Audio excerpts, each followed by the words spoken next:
We are here today to fashion out modalities for peaceful coexistence to facilitate a successful farming season. I would like to begin by commending you all, the good people of Mangu, for your remarkable commitment to peace and coexistence. Over the past months, we have observed a very welcome decline in the violent incidents in Mangu. This relative peace did not just come by chance. It is the result of intentional dialogue, conflict mitigation strategies, community cooperation, and a renewed determination to put aside our differences for the greater good.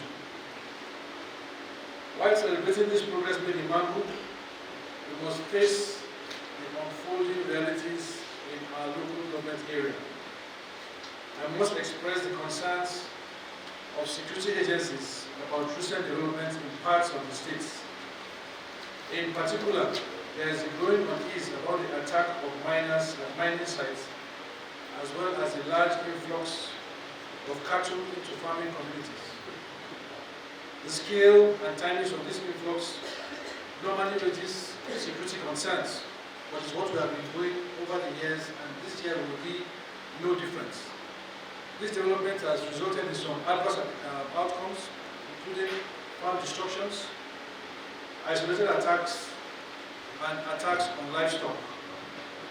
The impact of these adverse outcomes on food security, economic stability, and social harmony cannot be overemphasized. We cannot afford to ignore these early warning signs. We must act together to ensure that Mangu does not slide into avoidable conflicts. The farming season, which is about to commence, and for many families, this is a period of securing your livelihood for the year, and all these seasons must go without any issues.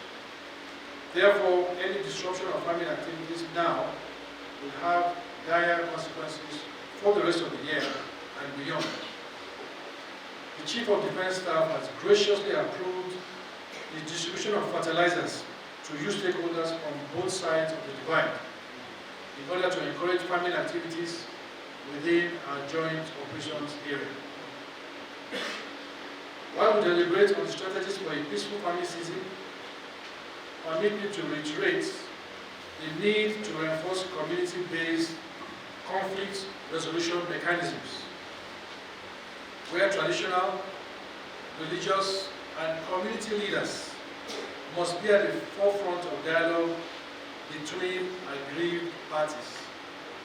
Also, the herding and farming communities must educate their wards on the need to take conscious steps against farm destruction and attack on cattle or cow poisoning, which very often triggers crisis.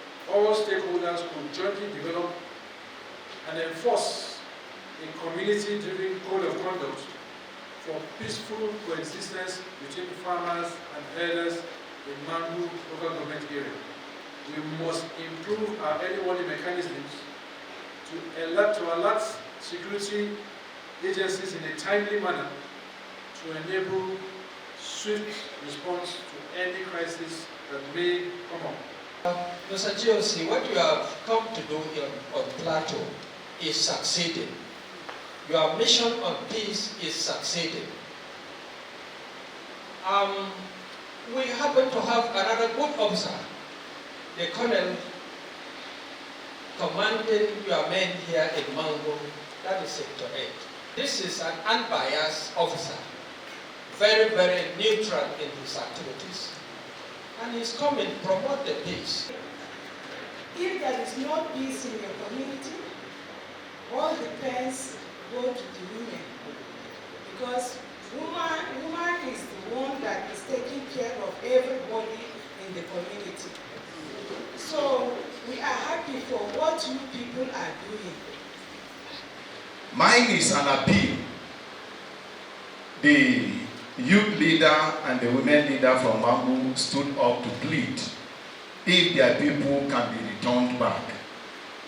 The Miete Allah, the Fulanis, also stood up to plead if their people can be returned to their place. So the question I am asking is, who is occupying the space where the Magavul man has been displaced? And who is occupying the space where the Fulani was displaced?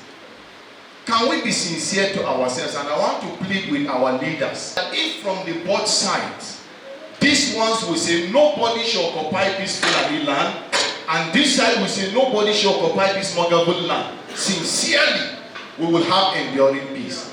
I have no choice than to appreciate Colonel S.O. Fakbemi for his support to us in Mangu.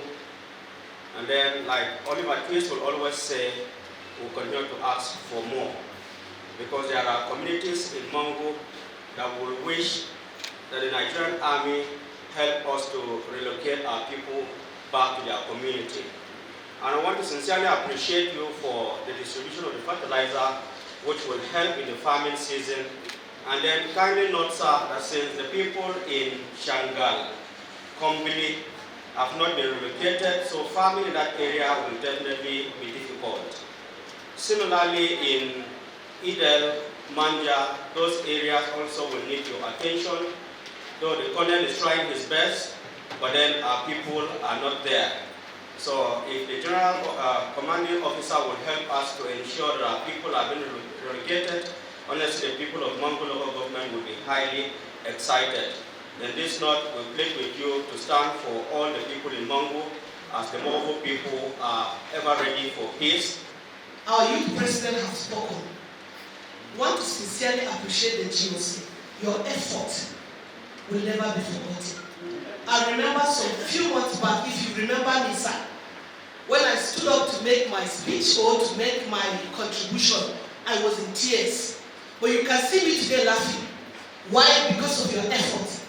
We are so grateful because of what we have enjoyed relative peace in Mangu local government. Also, want to appreciate the Sector A command in Mangu, Colonel Sheriff.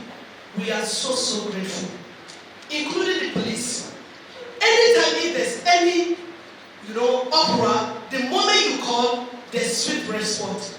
Sir, it is a record that sometimes, about 2-3 years ago, we said we will sit down and profile everybody so that we will have a census of who was where, and then how we can agree with each other so that everybody will go back to where he belongs.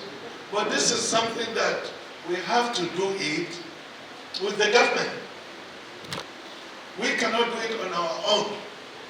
Please want to use this opportunity to call on us, the Fulanis, the Mogavum, the Seawa, the Jarawa. Let's come together, please. The GOC speaks of peace. That was his own opening remarks. If there's no peace, honestly, nothing will take place. So I want us to please come together as a people, come together as a community. By the time we do that, I believe the good Lord will see us through. We want to thank you so much, sir. Your officers we always see them in Gogoro. They will come and pass. And of course, it's helping us a lot. Though we don't have crisis in Gogoro per se,